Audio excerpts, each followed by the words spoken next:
Three people talking on this. I'll use Avastin by Dr. Rajiv, who's yet to come here. And then Ekta Rishi is talking on Lucentis.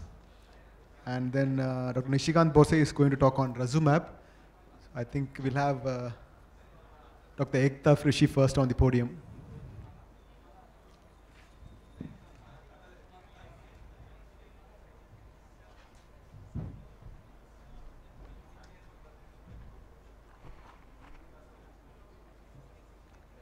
So good afternoon, everybody.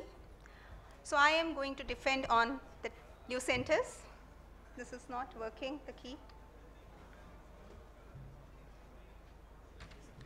Well, how do I choose a drug? I look at the efficacy, safety, experience, the availability, or the cost. As far as Lucentis is concerned, the efficacy is well proved by various studies like READ, RESOLVE, RESTORE, DRCRnet, and various other studies which have put Lucentis as the gold standard for macular edema treatment, and all other drugs are considered on non-inferiority basis compared to ranibizumab. When we talk about safety, look at the molecular weight. The molecular weight is the smallest. It has the shortest half-life.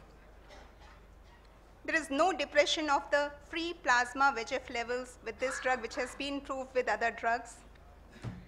Looking at the DME patients, we all know that they are almost 14 times more prone to a cerebrovascular accident and almost 20 times more prone to a myocardial infarction. So why will I like to compromise the safety of my patient with DME?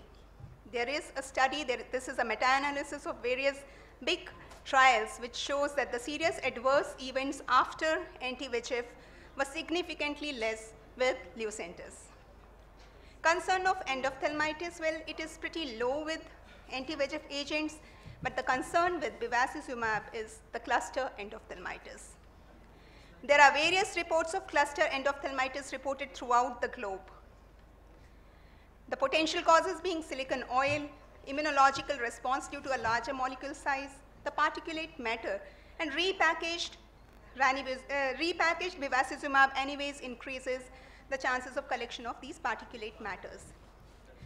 Another thing is that bevacizumab is not intended for intravitreal use. It has been approved for intravenous use because the particle size of the drug is definitely more. So we expect more reaction, and the repackaging further increases this particulate count.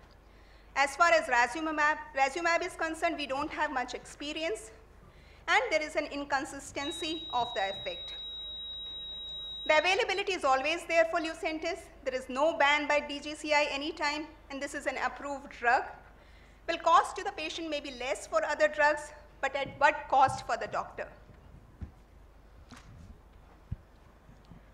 I am a totally no for other drugs.